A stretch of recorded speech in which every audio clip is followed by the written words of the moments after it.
quarta la volta di Napoli e nuovamente la sorte in agguato contro Koblenz, vittima di una caduta in discesa.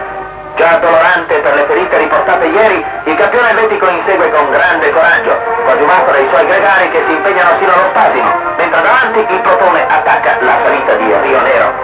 Anche questa volta gli avversari non hanno dato battaglia a Koblenz, il quale poco a poco è riuscito a ridurre il suo vantaggio nel confronto del gruppo. Quando sembra che i suoi sforzi debbano venire coronati dal successo, il destino gli gioca un altro brutto scherzo. Una foratura lo arresta allorché già aveva intravisto la teoria di vetture che seguivano il grosso.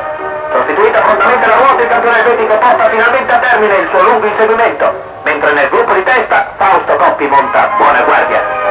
Solo nel finale si avranno le scaramucce che porteranno alla fase risolutiva della corsa. Un gruppetto di audaci riuscirà a conquistare un leggero vantaggio sul gruppo per disputare la volata sulla pista dell'Arenaccia.